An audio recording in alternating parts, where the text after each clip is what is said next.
اور ویسے آپ لوگ نا سارے عشق والے بیٹھ کے محبوب علیہ السلام کے کبھی والضحیٰ کے چہرے کا ذکر کرتے ہیں، واللیل کی زلفوں کا ذکر کرتے ہیں، ما زاغ البصر وما طغیٰ کے کاجل والی آنکھوں کا ذکر کرتے ہیں، الم نشرح کے سینے کا ذکر کرتے ہیں، طٰہٰ کے تاج کا ذکر کرتے ہیں، یاسین کے سہرے کا ذکر کرتے ہیں، کبھی نبی کے معجزات کمالات کا ذکر کرتے ہیں۔ یہ ذکر آپ کو اللہ کے قریب کرتا ہے اور بد مذہبوں کو آپ سے دور کرتا ہے۔ یہ سب سے بڑا ذکر میرے مصطفیٰ کا ذکر ہے جو بد مذہبوں کو دور کرتا ہے۔ حضور غزالی زمان رحمۃ اللہ علیہ کے مرید تھے، تو ان کے علاقے میں دوسرے لوگ زیادہ تھے، تو یا رسول اللہ ان کے سامنے کہو تو وہ ناراض ہوتے تھے، تو آپ کی خدمت میں آیا اور کہنے لگا حضور ناراض ہوتے ہیں کیا کروں؟ آپ نے فرمایا کہ مسجد بناؤ، اس کا نام رکھو جامع مسجد یا رسول اللہ۔ جو ہے کہ نہیں جامع مسجد یا رسول اللہ، اب جو بھی ہے کہ جامع مسجد یا رسول اللہ، کہنے لگا حضور اس میں حکمت کیا تھی؟ فرمایا جو یا رسول اللہ سے چڑھتے ہیں جب بورڈ پڑھتے ہیں یہی زبان سے یا رسول اللہ نکلتا ہے، کہو تم ہمیں روکتے ہو، تم خود ہی پڑھتے ہو نا۔ تو یہ عشق والوں کا یہ مزاج ہے کہ جب کوئی یہ عشق کا عنصر لوگوں کے اندر یہ بیان کرتے ہیں، موجود کرتے ہیں، تو پھر ہر طرف محبوب کے عاشق ہی نظر آتے ہیں۔ عزیزان محترم، میرے آقا کریم صلی اللہ علیہ وسلم میں عرض کر رہا تھا کہ جو عشق والے ان کے پاس بیٹھو گے تو قبر میں فائدہ ہوگا، تو انہوں نے کہا کہ معاذ اللہ وہ تو ختم ہو گئے، مٹ گئے، اپنی کتابوں میں لکھا، اور اعلیٰ حضرت نے ہمیں کیا پڑھایا؟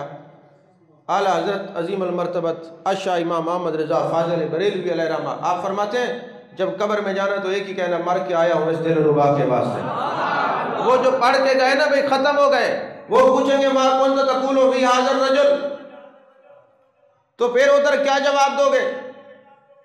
وہ کہیں گے ہمارے ملاؤں نے ہمیں پڑھایا تھا وہ تو ختم ہو گئے معاذ اللہ الیاذ باللہ، لیکن جب عاشق جائیں گے تو کہیں گے ہمارے علماء نے پڑھایا تھا کہ زمین پر بھی حکومت میرے مصطفیٰ کی ہے، آسمان پر بھی حکومت میرے مصطفیٰ کی ہے، پوری کائنات کا خالق اللہ ہے، مالک میرے مصطفیٰ کو بنایا جس کو جو چیز چاہے عطا فرما دے۔ اور آپ کبھی غور کریں نا قبر کے اندر جو 3 سوالات ہوتے ہیں، ذرا ان کی ترتیب کو تو دیکھیں، اگر کوئی بندہ اس کی ترتیب کو ہی سمجھ لے تو اس کے سینے میں عشق مصطفیٰ صلی اللہ علیہ وسلم پیدا ہو جاتا ہے۔ پہلا سوال ہوتا ہے من ربو کا، تیرا رب کون ہے؟ سیدھا جواب ہے اللہ ربی، میرا رب اللہ ہے۔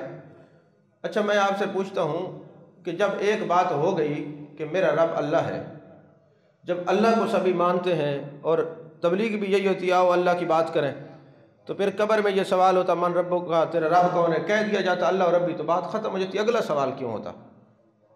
یہ دوسرا سوال کیوں کیا جاتا ہے؟ دوسرا سوال اس لیے ہوتا ہے رب کو تو عیسائی بھی مانتے ہیں، رب کو یہودی بھی مانتے ہیں، اب پورے کلمے لا الہ الا اللہ آدم صفی اللہ، لا الہ الا اللہ نوح نجی اللہ، لا الہ الا اللہ موسیٰ کلیم اللہ، لا الہ الا اللہ عیسیٰ روح اللہ، لا الہ الا اللہ ابراہیم خلیل اللہ، آپ پڑھیں نا سارے، وہ تو سارے مانتے ہیں اللہ کو۔ اگر من ربوں کا کمانا صرف جان چھوٹنے والا جواب ہی ہے کہ اللہ جو ہے سب کا رب ہے، تو پھر اگلا سوال تو نہ ہوتا، اگلا سوال ہوتا ہے ٹھیک ہے تو اللہ کو رب مانتا ہے پر کون سے دین میں مانتے ہے، وہ دین کا نام بتا۔ پھر وہ بندہ کہتا ہے دین الاسلام، میرا دین اسلام ہے۔ اب تیسرا سوال یہ ہوتا ہے کہ دین اسلام کو ماننے والے سارے نبی کے عاشق نہیں ہوتے، نبی کی شان بیان کرنے والے نہیں ہوتے، نبی کی عظمتیں بیان کرنے والے نہیں ہوتے، نبی کا حسن اور کمالات بیان کرنے والے نہیں ہوتے۔ اب ما کنت تقول فی ھذا الرجل، جو تو زندگی گزار کے آئے بتا ان کے بارے میں کیا کہتا تھا۔ یہ ماضی کا صیغہ ہے، جو زندگی گزار کے آیا ہے نا بتا کیا کہتا تھا۔ اور یہاں عاشقوں کے پاس بیٹھتا تھا، وہ یہ کہتا جی میں تو یہی پڑھتا تھا سب سے اولا والا ہمارا نبی، سب سے بالا والا ہمارا نبی، میں تو ہر وقت کہتا تھا محبوب کے والضحیٰ کا چہرہ ہے، واللیل کی زلفیں ہیں، ما زاغ البصر وما طغیٰ کے کاجل والی آنکھیں، الم نشرح کا سینہ ہے، طٰہٰ کا تاج ہے، جد اللہ والے ہاتھ ہیں، مالک نے خالق کائنات نے آپ کو مالک کائنات بنایا ہے، رب العالمین نے آپ کو رحمت للعالمین بنایا ہے۔ میں نبی کے حسن میں، کمالات میں، معجزات میں، محبوب کی شان میں ہر وقت بولتا زن رہتا تھا، ارے مجھے کوئی اور ہی نظر نہیں آتا تھا، میری زبان پہ ہر وقت مصطفیٰ پر ضرور ہی جاری ہوتا تھا۔ تو اب یہاں پر سوچنے کی بات یہ ہے کہ قیامت والے دن نام اعمال تلیں گے، نیکیاں اور گناہ تلیں گے، پھر یہ قبر کے اندر عذاب کس چیز کا ہے؟ تو قبر میں عذاب جو ہوگا وہ عقیدے کا ہے کہ تو نے زندگی گزاری اور میرے مصطفیٰ کی شان بیان نہیں کی، محبوب کی عظمتیں بیان نہیں کی، تو کہتا تھا بس انسان ہے، نبی ہیں، بس کر کچھ نہیں سکتے، معاذ اللہ ایسی تعلیم دیتا تھا۔ تو اگر وہ محبوب کو پہچان گیا، محبوب کی عظمتیں اور شانیں بیان کر دی، تو پھر کیا ہوگا؟ اللہ تبارک و تعالیٰ فرمائے گا فرشتوں اس نے میرے یار کو پہچان لیا ہے، اب اس کے لیے جنت کا لباس اس کو پہنا دو۔ یہ جو دنیا سے کفن پہن جائے یہ نہیں، اب جنت کا کفن پہنا دو، پھر جنت کا کفن نہ مٹتا ہے، نہ میلا ہوتا ہے، نہ پھٹتا ہے، نہ کٹتا ہے۔ پھر جنت کا لباس پہنا دو، جنت کا بستر بچھا دو، جنت کی کھڑکی کھول دو، جنت کی ہوائیں اس کے جسم کو لگتی رہے، اور جسم پر جنت کی ہوائیں لگے تو جسم میں کیڑے نہیں پڑتے، جس طرح دفنایا جاتا ہے روزے محشر اسی طرح کرو تازہ وہ معبود کا عاشق اسی طرح اٹھے گا، کیونکہ اس کو جنت کی ہوائیں لگ چکی ہیں، جنت کی ہوائیں لگ چکی ہیں۔ عزیزان محترم، قبر کو روشن بنانے کے لیے نور والے نبی سے تعلق جوڑنا ہوگا۔ قد جاءکم من اللہ نور و کتاب مبین۔ تو میرے آقا کریم صلی اللہ علیہ وسلم سب کے لیے رحمت، زمین کے لیے رحمت، آسمان کے لیے رحمت، مکان کے لیے رحمت، لا مکان کے لیے رحمت، جانوروں کے لیے رحمت، سب کے لیے رحمت ہے۔ یہاں ایک سوال پیدا ہو سکتا ہے، محبوب علیہ السلام جب ظاہری حیات پر ظاہری طور پہ آپ حیات تھے اس وقت رحمت ہے، اب تو رحمت کا معنی یہی ہے، وہ جیسے واصف علی واصف سے کسی نے پوچھا کہ کیا محبوب زندہ ہیں، فرمایا زندہ نہیں تو درود کس پر پڑھتے ہو؟ تو رحمت کا معنی یہ ہے کہ جو زندہ اس پہ رحمت بھیجی جاتی ہے، اور یہ لفظ رحمت ہی بتا رہا ہے کہ جو راحم ہے وہ زندہ ہوتا ہے۔ اور یاد رکھیں میرے مصطفیٰ کریم صلی اللہ علیہ وسلم کی نظر سے آج بھی کچھ نہیں چھپا ہوا۔ وہ وقت یاد رکھیں، سلطان محمود غزنوی کی بات ایک یاد آئی، آپ کے جو والد تھے ان کا نام تھا سلطان سبکتگین، سلطان تو وہ بعد میں بنے تھے، سبکتگین ان کا نام تھا۔ یہ کتاب ہے تاریخ فرشتہ، اکثر علماء اس کو بیان تو کرتے ہیں لیکن حوالہ نہیں دیتے، تاریخ فرشتہ کے اندر یہ بات موجود ہے۔ یہ جو سلطان محمود غزنوی ہے نا، یہ دل میں کچھ وسوسے اس کو آتے تھے، کچھ خیالات آتے تھے، یہ کچھ سوچتا رہتا تھا، اور اصول یہ ہے کہ وسوسے اندر رہے نا، زبان پہ نہ آئے تو شریعت کی گرفت نہیں ہوتی، اور جو محبت رسول میں گم ہو اس کو بھلا کیا وسوسے آئیں گے؟ وہ حسن یار سے فارغ ہوگا تو کہیں اور دیکھے گا۔ اب ہوا یہ دل میں خیال آتا ہے کہ یہ جو سلطان محمود غزنوی کہتے ہیں میں سوچتا تھا یہ جو سلطان سبکتگین ہے یہ میرا باپ ہے کہ نہیں۔ دوسرا یہ کہا جاتا ہے العلماء ورثۃ الانبیاء، یہ علماء میرے وارث ہیں، یہ حدیث صحیح ہے کہ نہیں ہے۔ دوسرا روز محشر قیامت والے دن قیام قیامت ہوگا کہ نہیں ہوگا، میرے آقا شفاعت کریں گے کہ نہیں کریں گے؟ کہتے یہ وسوسے میرے دل میں آتے تھے۔ اور ایک دن ایسا گزرا کہ میں نے دیکھا کہ ایک طالب علم ہے، وہ رات کے اندھیرے میں ہمسایوں کی روشنی پہ جاتا ہے، پڑھتا ہے، پھر علم کی تکرار کرتا ہے۔ تو بادشاہ اپنے قافلے کے ساتھ جا رہے ہیں، ایک دیا اس کو سونے کا دے دیتا ہے۔ اور یاد رکھیں میرے آقا کریم صلی اللہ علیہ وسلم نے فرمایا جس نے دینی طالب علم کو ایک خستہ کاغذ یا ٹوٹا ہوا قلم دیا لکھنے کے لیے، گویا اس نے 70 مرتبہ کعبۃ اللہ کو تعمیر کرنے کا ثواب حاصل کیا۔ یہ دینی طالب علم کی خدمت کرنا بہت بڑی بات ہے، یہ اتنی بڑی بات ہے کہ جو مصطفیٰ کریم صلی اللہ علیہ وسلم کی نگاہوں میں رہنا چاہتا ہے وہ دین کے طلباء کی خدمت کرتا ہے، وہ میرے مصطفیٰ کی نظروں میں رہتا ہے۔ اس کی واضح مثال یہ ہے، آپ یہ جو ابن جریر طبری ہیں جنہوں نے تفسیر طبری لکھی ہے، وہ فرماتے ہیں چونکہ دین پڑھنا اس وقت مشکل تھا، اب آسان ہے پر قدر نہیں ہے۔ اس وقت ایک حدیث کو لینے کے لیے لوگ سینکڑوں میل جایا کرتے تھے، تو یہ ابن جریر طبری رحمت اللہ علیہ فرماتے ہیں میں بڑی دور گیا پڑھنے کے لیے، ایک مدرسہ کے اندر میں نے قیام کیا، میں نے کہا میں پڑھنا چاہتا ہوں، مجھے تعلیم دی جائے۔ انہوں نے کہا ہمارے پاس رہائش ہے، کھانا نہیں ہے، ہمیں اخراجات برداشت نہیں کر سکتے، لہذا آپ نے پڑھنا ہے تو اپنے کھانے پینے کا بندوبست کریں، رہائش دے سکتے ہیں۔ آپ کے فرماتے ہیں کہ چونکہ میں نے وہ علم حاصل کرنا تھا، مجبوری تھی، میرے پاس 4 درہم تھے، سامنے ایک یہودی کی دکان تھی مدرسہ کے سامنے، میں گیا اس یہودی کو کہا کہ یہ 4 دراہم رکھ لو اور جب میں پڑھ لوں گا، کیونکہ میرے مصطفیٰ کریم صلی اللہ علیہ وسلم نے فرمایا جو صحیح معنی میں دینی طالب علم ہے وہ تعلیم حاصل کرتا ہے یا عالم ہے، ہاتھ اس کا ہوتا ہے، جیب مصطفیٰ کی ہوتی ہے، اس کو کمی نہیں آتی۔ اس کو کبھی کمی نہیں آتی. آپ نے دیکھا دنیا دار مانگتے مانگتے مر جاتے ہیں، ان کی پوری نہیں پڑتی. صحیح معنی میں عالم وہ لوگوں کے سامنے ہاتھ بھی نہیں پھیلاتا، پھر بھی زندگی اس کی بادشاہوں سے بھی بڑھ کر اعلیٰ ہوتی ہے.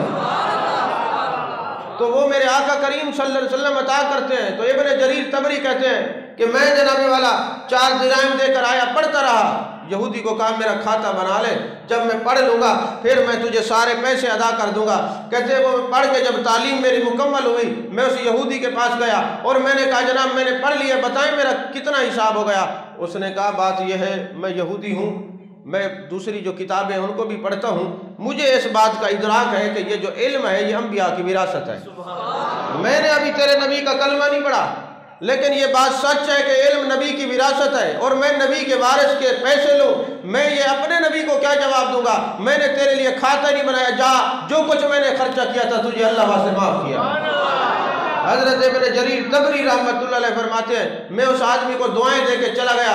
عرصہ گزر گیا. ایک دن میں نے سوچا حج کرنے کے لیے جاؤں، تو میں کعبۃ اللہ کے پاس گیا. میں نے دیکھا وہی یہودی سامنے طواف کر رہا ہے. جب میری نظر اس پر پڑی میں نے آنکھیں مچلیں، یہ وہی ہے کہ اس کی شکل کوئی اور ہے. اس نے مجھے دیکھ کے کہا ابن جریر طبری مجھے دیکھ کے مسکراتا کیوں ہے، حیران کیوں ہوتا ہے؟ میں وہی ہوں. میں نے کہا تو یہودی تھا. کہتے تجھے میں نے کھاتا نہیں بنایا، تو مجھے دعائیں دے کے واپس آ گیا. رات کو مجھے گنبد خضرا کے مکین کا دیدار ہوا.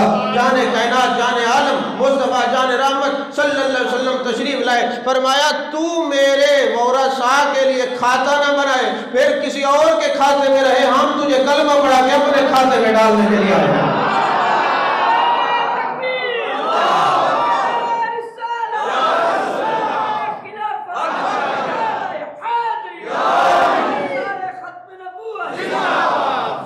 رہے کسی اور کے کھاتے میں، خدمت کرے دینی طالب علم کی. تو یاد رکھنا یہ نسخہ ہے، جو چاہتا ہے میں نگاہ مصطفیٰ صلی اللہ علیہ وسلم میں رہوں وہ طلباء کی خدمت کرے، علماء کی خدمت کرے. اور عالم بھی وہ مانگنے والے نہیں جو اپنی جائیدادیں بنائے، نہیں، صحیح جو مشرب وہ جو دین کی خدمت کرنے والے ان کی خدمت کرے. عزیزان محترم، اب یہ وسوسے ذہن میں آتے تھے، خیال آتا تھا کہ یہ پتہ نہیں میں اس کا بیٹا بھی ہوں، پتہ نہیں یہ العلماء ورثۃ الانبیاء صحیح ہے کہ نہیں ہے، اور قیامت کا دن ہوگا، حضور کی شفاعت ہوگی کہ نہیں ہوگی. بس میں نے دینی طالب علم کو دے دیا پڑھنے کے لیے. رات کو میں سویا تو محبوب علیہ السلام کی زیارت نصیب ہوئی. رحمت للعالمین نے شان کریمی کے تحت کرم فرماتے ہوئے زیارت کروائی اور ایک جملے میں سب کچھ فرما دیا. فرمایا او سبکتگین کے بیٹے، تم نے میرے وارث کی خدمت کر کے قیامت والے دن میری شفاعت کو اپنے اوپر واجب کرا دیا. اس لیے میرے مصطفیٰ میں فصیح اور بلیغ ہوں، عرب اور عجم میں میرے جیسا فصیح اور بلیغ اور کوئی نہیں ہے. اور شان رحمت للعالمین کو دیکھیے، یہ سلطان سبکتگین جس کا نام لے رہے ہیں یہ عام آدمی تھا، کوئی بادشاہ نہیں تھا، عام آدمی تھا، مزدور تھا. یہ مزدوری کیا کرتا تھا. اور ایک مرتبہ ایسا ہوا کہ یہ شکار کرنے کے لیے جہاں بھی جاتا نا، شکار کرنے کے لیے جہاں بھی جاتا نوکری کرنے کے لیے، تو ان کو کہتا ہفتے میں ایک دن میں شکار کے لیے ضرور جاؤں گا. پہلے یہ طے کرتا کہ میں شکار کے لیے ضرور جاؤں گا. آخر ہوا یہ کہ یہ جب چلا گیا ایک دن شکار کرنے کے لیے، تو وہاں ایک چھوٹی سی ہرنی کا بچہ اس کو ملا. اب یہ بچے کو اٹھا کے نا اپنے گھوڑے سے بڑی سرپٹ گھوڑا دوڑاتا ہوا شہر کی طرف آیا کہ کہیں ڈاکو نہ پڑ جائے، رات گزر گئی تو مجھے کہیں خونخوار درندے نقصان نہ پہنچائیں. اب یہ بڑے تیز گھوڑے کو دوڑاتا ہوا شہر کے جب قریب آیا نا، تو ایک کنویں پر رکا اور پانی پینے لگا، ہاتھ منہ دھونے لگا. تو دیکھتا ہے کہ گرد اڑ رہی ہے، مٹی اڑ رہی ہے. تو یہ رک گیا دیکھنے کے لیے کہ یہ کیا ماجرا ہے. دیکھا تو ایک ہرنی قریب آ کے رکتی ہے، آنکھوں سے آنسو رواں ہیں. یہ سبکتگین کہتا ہے مجھے سارا معاملہ سمجھ آ گیا کہ یہ جو چھوٹا سا بچہ میں اٹھا کے لایا ہوں نا، یہ اس کی ماں ہے. یہ پھر جس کی ماں کا لخت جگر بچھڑ جاتا ہے، کوئی اس ماں سے پوچھے دل پہ کیا گزرتی ہے. تو میں نے دیکھا کہ یہ ماں ہے. میرے دل میں فوراً خیال آیا کہ اگر میں اس کا بچہ لے جاؤں تو ہوگا تو کچھ نہیں، میں نے شکار کیا ہے، لیکن یہ مامتا تڑپتی رہے گی اور اس کی آنکھوں سے آنسو رواں ہے. سبکتگین کہتا ہے میرے دل پسیج گیا، میں رونے لگ گیا. میں نے کہا میں اس پر رحم کرتا ہوں، یہ بچہ اس کا واپس کر دیتا ہوں. جب میں نے اس ہرنی کو بچہ واپس کیا، اس نے ایسے عرش کی طرف دیکھا، وہ ہرنی چلی گئی. میں واپس آ گیا، گھر میں سو گیا، بے چینی کے عالم میں گزری، نیند نہیں آتی تھی کہ ہرنی اپنے بچے کے لیے آنسو بہا رہی ہے، رو رہی ہے، اب میں روتے ہوئے خود سو گیا، جب میں سویا تو جانے کائنات صلی اللہ علیہ وسلم کا دیدار نصیب ہوا، میرے مصطفیٰ کریم کی زیارت ہوئی، میرے آقا نے فرمایا سبکتگین تو عام آدمی تھا، آج تو نے رحم کیا ہے ایک ہرنی پر، یہ رحمت للعالمین تو میں ہوں، میرے شان رحمت للعالمینی سے تو نے وافر حصہ لیا ہے، لہذا تو نے جانور پر رحم کیا ہے، ہم بادشاہ کا تاج بنانے تیرے سر پہ رکھنے کے لیے گنبد خضرا سے چل کے آئے ہیں۔ اب یہ تھا تو عام آدمی، یہ کوئی بادشاہ نہیں تھا جدی بوجھتی، عام آدمی تھا، ایک ہرنی پر رحم کیا تو جان کائنات، جان عالم مصطفیٰ جان رحمت صلی اللہ علیہ وسلم جو ہے آپ کو بادشاہ بنا گئے، پھر سلطان سبکتگین بن گیا۔ تو یارو ایک جانور پر کوئی رحم کرے تو میرے مصطفیٰ کریم کی نظر سے یہ نہیں چھپ سکتا، تو جو مخلوق پر رحم کرے میرے مصطفیٰ کتنا پیار فرماتے ہوں گے، جو معلوم کی امت پر رحم کرنے والا ہو میرے مصطفیٰ کتنا کرم کرنے والے ہوں گے۔ میرے آقا کریم صلی اللہ علیہ وسلم کی یہ شان رحمت للعالمین ہی ہے کہ میرے آقا اس بندے کو عالم ارواح سے لے کر مقام میزان سے لے کر پل صراط سے لے کر محشر کے میدان سے لے کر جنت تک میرے مصطفیٰ نے اپنی امتی کو تنہا نہیں چھوڑا۔ میں ایک اکثر بات کیا کرتا ہوں، ہم جاتے ہیں نا کالجز اور یونیورسٹیز میں ہمارے لیکچرز ہوتے ہیں تو وہاں طرح طرح کی لوگ بات کرتے ہیں۔ اب میں آن دی ریکارڈ یہ بات کر رہا ہوں، کچھ عرصہ آئے گا یہ سنی دیوبندی بریلوی شیعہ یہ آپ سارے فسادات اور یہ سارے اختلافات بلا دیں گے۔ ایک نئی مصیبت گلے میں پڑی ہوئی ہے، وہ ہے الہاد کی۔ اب جو یونیورسٹیز کے اندر بچے پڑھ رہے ہیں وہ تو خدا کے وجود کے منکر ہو رہے ہیں، باقی چیزیں ان کی تو حالات ہی سطحی ہیں، تو آپ الہاد پر کام کریں۔ مرزا قادیانیت جو ہے وہ ہمارے سروں پہ مسلط کیا جا رہا ہے، اللہ کرے ہماری آنکھیں یہ کبھی نہ دیکھ سکیں کہ ہمارے سامنے کوئی خدا کے وجود کا منکر ہمیں ملے یا مصطفیٰ کی ختم نبوت کا کوئی منکر ہمیں ملے، اللہ کرے ہمیں کبھی یہ ان لوگوں کو دیکھنا نصیب نہ ہو۔ لیکن کیا کریں، آپس کے اختلافات میں لڑتے ہوئے ٹائم بہت ضائع ہو رہا ہے، ہر طرف چدراہٹ کا رولا ہے، ہر بندہ کہتا ہے میں چودھری ہوں۔ کاش تصوف کی دنیا میں آج ہر ایک کو اپنے آپ سے افضل سمجھنے لگ جائیں، پھر چلو گے زمین پہ تذکر عرش بری پر ہوں گے۔ جن لوگوں کی ہمارے علماء کی خدمات ہیں میں تو دونوں ہاتھ سے ان کو سلوٹ پیش کرتا ہوں۔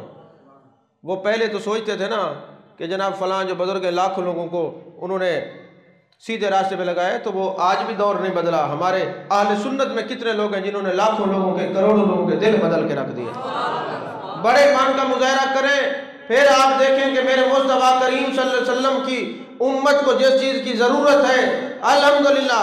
ویسے بھی آپ دیکھیں نا لوگ ہم سے پوچھتے ہیں جی سچے کون ہیں جھوٹے کون ہیں، میں نے کہا تم مناظرے نہ کرو، مباحثے نہ کرو، ایک طرف سنی علماء کی تصاویر لگا دو، ایک طرف دوسرے علماء کی، دیکھو ان میں حسین کون ہے، خوبصورت کون ہے، یہ تصویریں ہی بتا دیں گی کہ میرے محبوب کی محبت کا حسن اور ادب کا حسن کس طرف نظر آتا ہے۔ وہ ایک بات میں اکثر کیا کرتا ہوں نا، امام محمد جو تھے جو قاضی ابو یوسف کے شاگرد تھے وہ بڑے حسین تھے، ویسے میرے محبوب کے سارے غلام ہی حسین ہیں۔ حضرت بلال رضی اللہ تعالیٰ عنہ کے بارے میں بھی روایات علامہ ارشد القادری رحمۃ اللہ نے زبردست لکھی ہے۔ فرمایا میرے محبوب علیہ السلام گئے نا معراج کی رات، تو جنت میں آپ ملاحظہ فرما رہے تھے، بعض لوگوں نے اس کا انکار بھی کیا ہے اس بات کا، لیکن کتابوں میں یہ بات موجود ہے، باہ بالا ہے۔ جہاں محبوب کے حسن کی بات ہو نا، محبوب کی عظمت اور شان کی بات ہو، تو ہم جو مزاج رکھتے ہیں وہ صدیقی مزاج رکھتے ہیں۔ بیان کرنے والا ابو جہل جو تھا، حضرت صدیق اکبر نے یہ نہیں فرمایا یہ کہنے والا ابو جہل ہے معراج کی باتیں فرمائے، نہیں نہیں ابو جہل ہوگا، بات تو میرے یار کی کر رہے ہیں۔ تو یہ سند کی چکر میں آپ علماء کا کام ہے پڑھے رہے، ہم تو صوفی ہیں، ہمیں تو محبت رسول کا جو موتی کہیں سے ملے گا ہم اس کو پڑھیں گے بھی صحیح اور بیان بھی کریں گے۔ تو علامہ ارشد القادری نے زلف زنجیر کے اندر لکھا ہے، اور عشق رسول کریم میں یہ بات لکھی ہوئی کتاب کے اندر، نواز رومانی نے اس کو بڑے خوبصورت پیرائے سے بیان کیا ہے۔ فرماتے محبوب کے غلام حسین ہوا کرتے ہیں۔ فرماتے جب محبوب علیہ السلام گئے نا معراج پہ تو جنت کی حور آنسو بہا رہی تھی، تو میرے آقا نے دیکھا، توجہ فرمائی، اس حور کو بھی کسی نے بتایا تھا کہ محبوب کو اپنی طرف متوجہ کرنے کے لیے آنکھوں سے آنسو بہانے پڑتے ہیں۔ مولانا روم کا میں تصوف کا نقطہ عرض کرتا چلوں، یہ جو آنکھیں نا، آنکھیں یہ چھپر کی مانند ہیں، یہ اس کو بند کر لیں گے تو آنکھیں بند ہو جائیں گی، کھولیں تو یہ چھپر کی مانند ہیں۔ تو مولانا روم فرماتے ہیں یہ آنکھیں چھپر کی مانند کیوں ہیں؟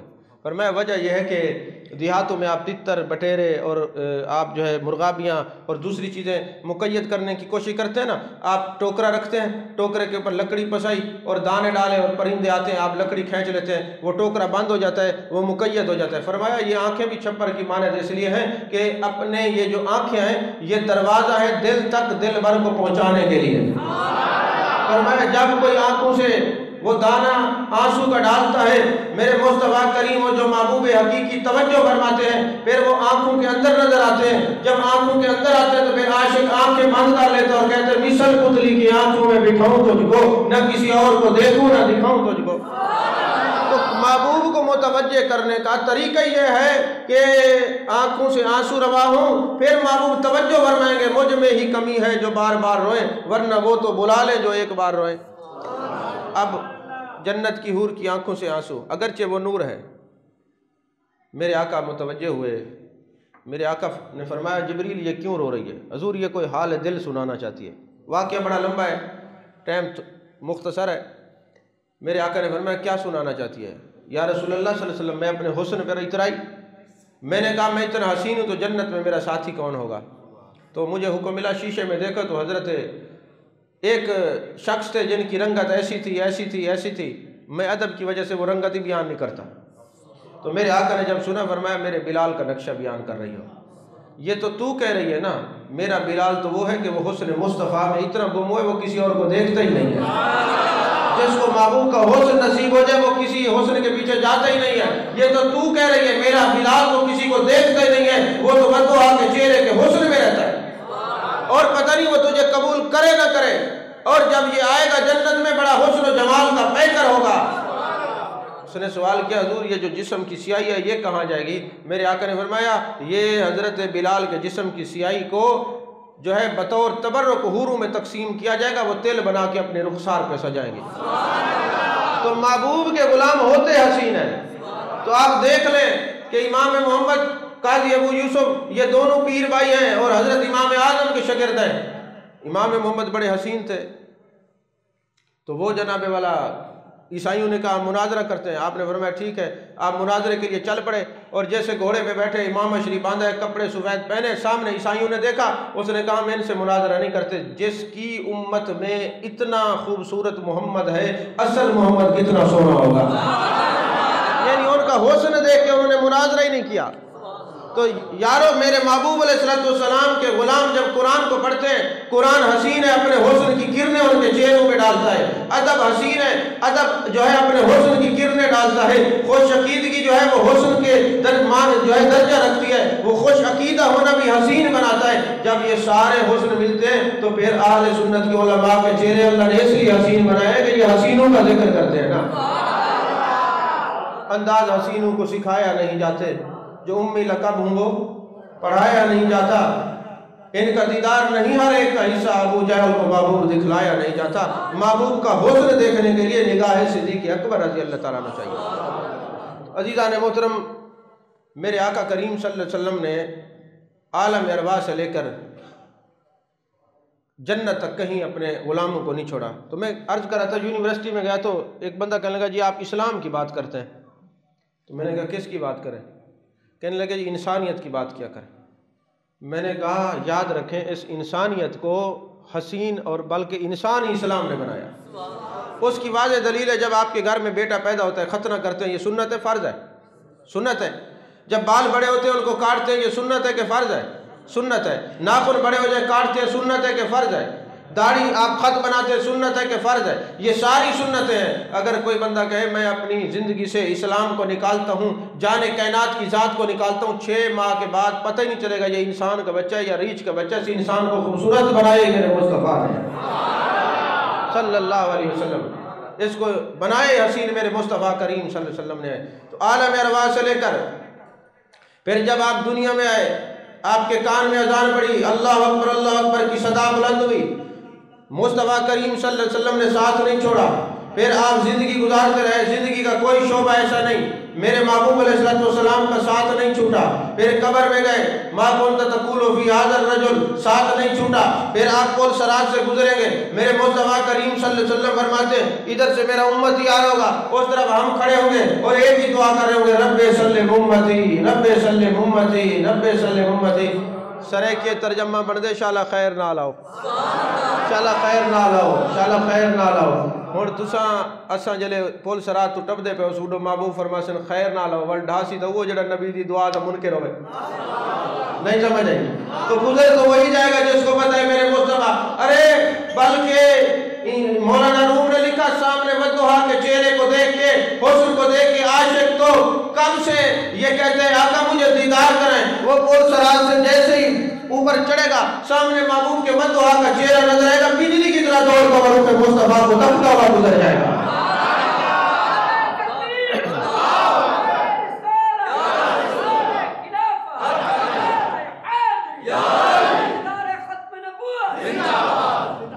توجہ ہے کہ نہیں؟ رب سلم امتی, رب سلم امتی. اچھا پھر وہاں سے جناب والا میرے آقا نے فرمایا حوض کوثر کے قریب مجھے جو ہے نا تلاش کرنا. یہاں پر علامہ تاج الدین سبکی رحمۃ اللہ نے ایک بڑی خوبصورت بات لکھی. میرے آقا نے فرمایا یہ جو جنت کے حوض کوثر کے 4 کونے ہیں اور چاروں کونوں کے مالک میں نے اپنے خلفائے راشدین کو بنایا. ایک کونے کا مالک ابو بکر صدیق, ایک کونے کے مالک حضرت فاروق اعظم, ایک کونے کے مالک حضرت عثمان غنی, ایک کونے کے مالک مولا علی رضی اللہ تعالیٰ عنہ مجمعین. اب محبوب نے یہ 4 کونے لگا دیے کہ یہ میرے ابو بکر صدیق کا ہے, یہ میرے فاروق کا ہے, یہ میرے عثمان کا ہے, یہ علی کا ہے. یہ کونے 4 ہیں, صحابہ بھی 4 ہیں. محبوب نے ان کی ملکیت دے دی. آخر کیوں دی؟ فرمایا تاج الدین سبکی نے تاکہ لوگوں کو پتہ ہو صدیق کی محبت دل میں ہوگی تو حوض کوثر سے کچھ ملے گا, فاروق اعظم کی محبت ہوگی تو کچھ ملے گا, عثمان غنی کی محبت ہوگی تو کچھ ملے گا, مولا علی کی محبت ہوگی تو کچھ ملے گا. اگر ان 4 کی محبت نبی کے یاروں کی محبت نہیں ہوگی تو پھر حوض کوثر سے کچھ نہیں ملے گا. فرمایا یہ جام کوثر جو پی لے گا نا تو محشر کی جو اس کو پیاس ہے وہ لگے گی نہیں. لوگ پیاس والے ہوں گے مگر جن کو جام کوثر مل جائے گا اس کو پیاس ہی نہیں لگے گی, کیونکہ اس کو حوض کوثر جنت کا پانی مل چکا ہے. بلکہ نور الابصار کے اندر ایک روایت ہے کہ نوح علیہ السلام کی کشتی میں جب کیڑے لگے نا تو کشتی کے اندر وہ گلنا شروع ہو گئے پھٹے. تو اللہ کی بارگاہ میں نوح علیہ السلام نے دعا کی, میرے مالک کشتی کے پھٹے گل رہے ہیں. تو اللہ نے فرمایا میری مخلوق کے اکابرین کے نام لکھو, یہ جو گلنا ہے یہ ختم ہو جائے گا. باری تعالیٰ تیری مخلوق کے اکابرین کون ہیں؟ اور میں ابو بکر و عمر و عثمان و علی. اب نام لکھے گئے, تختے جو تھے وہ گلنا بند ہو گئے. نور الابصار والا علامہ شبلنجی لکھ کے دنیا سے چلا گیا. پڑھنے والوں نے پڑھ لیا. ہم نے پڑھنے کے بعد کیا سمجھا؟ ہم نے یہ سمجھا کہ اگر کشتی کے پھٹوں کے اوپر ان 4 کا نام آ جائے تو وہ گلتے نہیں ہیں. عاشق کے دل میں ان 4 کا نام آ جائے, قبر میں کیڑے نہیں پڑتے, جسم سلامت رہتا ہے. توجہ ہے کہ نہیں ہے؟ ایک حدیث پاک حضرت سید امیر معاویہ رضی اللہ عنہ کی شان میں سنا کے گفتگو ختم کر رہا ہوں. توجہ ہے کہ نہیں؟ ہم سنی ہیں الحمدللہ. ہم حضرت جناب معاویہ رضی اللہ تعالیٰ عنہ کا اور مولا کائنات حضرت علی کرم اللہ وجہ الکریم کا تقابل نہیں کرتے, مقابلہ نہیں کرتے, برابری نہیں سمجھتے. حق حضرت مولا علی کے ساتھ ہے, مگر جو حضرت امیر معاویہ کو برا بھلا کہے گا بندے کا پتر, ہم اس کو بھی نہیں سمجھتے. توجہ ہے کہ نہیں؟ ہم محبوب کے سارے صحابہ کے غلام ہیں, ہم سارے درجات کو ماننے والے ہیں, ہم سارے محبوب کے صحابہ سے محبت کرنے والے ہیں. عزیزان محترم, ہمارے جو لوگ ہیں نا, میں ایک عقیدہ سمجھانا چاہتا ہوں. کف لسان کا حکم ہے کہ جو معاملات ہیں نا صحابہ کے آپس میں ان کو بیان نہیں کرنا. اس کو کیا کہتے ہیں؟ کف لسان. اب کف لسان کا معنی کچھ لوگوں نے غلط سمجھ لیا ہے. انہوں نے معنی یہ غلط سمجھا ہے, انہوں نے کہا شاید جن کے بارے میں کف لسان ہے ان کا نام ہی نہیں لینا, نام ہی نہیں لینا. حالانکہ بات یہ ہے کہ جو ان کی آپس کے اندر معاملات ہوئے ہیں ان کو بیان نہیں کرنا, زبان کو تالا لگا کے رکھنا ہے, مگر جو ان کی عظمتیں اور شان ہے وہ ضرور بیان کرنی ہے. یہ یاد رکھنا بچوں, یہ یاد رکھنا, تمہیں کام آئے گی بات. کف لسان کا معنی کیا ہے؟ جو ان کے معاملات ہیں، اور ہم کسی تاریخ کے کسی پہلو کو قرآن کے مقابلے میں کچھ نہیں سمجھتے۔ تاریخی پہلو کچھ ہوں گے، ہم ان کو نہیں مانتے، ہم قرآن کو مانیں گے، کیونکہ قرآن میں ہے محمد الرسول اللہ والذین معہ اشداء علی الکفار رحماء بینہم، یہ آپس میں رحم دل ہیں، کافروں پہ سخت ہیں۔ تو قرآن کہتا ہے میرے نبی کے جو یار ہیں، جو نبی کے صحابہ ہیں، یہ آپس میں نرم دل ہیں۔ تو جب قرآن کہتے ہیں رحماء بینہم، تو جو مرضی ہے کہتے ہیں ہم تیری طریق کو نہیں مانتے، ہم رب کے قرآن کو مانتے ہیں، ہم تیری طریق کو نہیں مانتے۔ قرآن کہتے ہیں یہ مومن پکے ہیں، اولئک هم المفلحون اولئک هم الراشدون وَكُلٌّ وَعَدَ اللَّهُ الْحُسْنَى، اللہ نے سب سے جنت کا وعدہ کیا ہے۔ یہ مومن بھی پکے ہیں، یہ راشد بھی پکے ہیں، یہ مرشد بھی پکے ہیں، یہ صحابہ راہ پر بھی پکے ہیں۔ تو جو اب ان کو اپنا ایمان مانتا ہے وہ ہی مانتا ہے جو ایمان والے پکے ہیں، سب ان کو اپنا ایمان مانتے ہی نہیں۔ توجہ ہے کہ نہیں ہے؟ عزیزان محترم، حضرت مولا کائنات حق پر ہے، حق مولا علی کے ساتھ ہے۔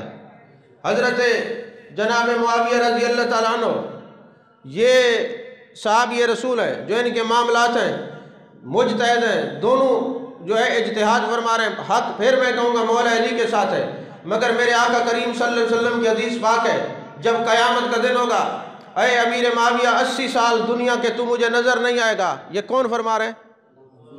میرے آقا فرما رہے ہیں۔ پہلے بھی میں نے کئی جگہ یہ حدیث بیان کی، علماء پھر بھاگے پھرتے تھے جی کہاں ہے دکھائیں، میں نے کہا کوئی ایک کتاب میں تھوڑی ہے، یہ لے دیکھ۔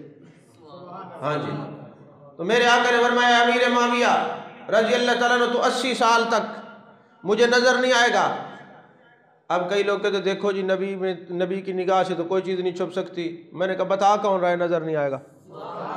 یہ وہاں کی باتیں خبریں دینے والے میرے مصطفیٰ ہیں، نبی کا معنی غیب کی خبر دینے والا ہے۔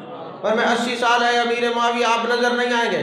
80 سال کے بعد جب آپ آئیں گے، فرشتے آپ کو لے کے آئیں گے، میں آپ سے پوچھوں گا اے امیر معاویہ 80 سال دنیا کے ٹائم کے مطابق تم کہاں تھے؟ تو تم کہو گے کہ اللہ نے مجھے قرب ناز کے پردوں میں اپنے ساتھ رکھا ہوا تھا، اللہ مجھ سے سرگوشی فرما رہا تھا، مجھ سے بات ہو رہی تھی۔ میں پوچھوں گا امیر معاویہ یہ قرب کے پردوں میں 80 سال تجھے کیوں رکھا گیا؟ تو تو جواب دے گا کیونکہ یا رسول اللہ صلی اللہ علیہ وسلم آپ کی امت کے لوگ میری شانوں کو کم کرتے تھے، میری تنقیص کرتے تھے، مجھ پر شب و ستم کرتے تھے، اللہ نے اس کے بدلے میں مجھے قرب کے پردوں میں 80 سال چھپا کے رکھا ہے۔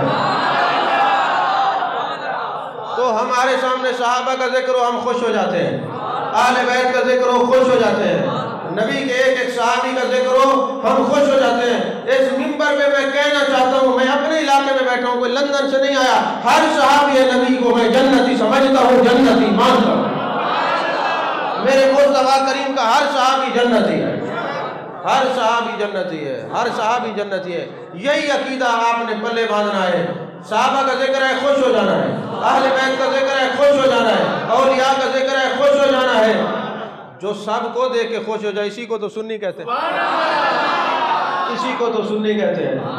تو ہم نہ رافضی ہیں، نہ خارجی ہیں، نہ ناسبی ہیں، ہم کیا ہیں؟ سنی ہیں۔ الحمدللہ میں وہ سنی ہوں جمیل قادری، مرنے کے بعد میرا لاشا بھی کہے گا الصلاۃ والسلام وآخر دعوانا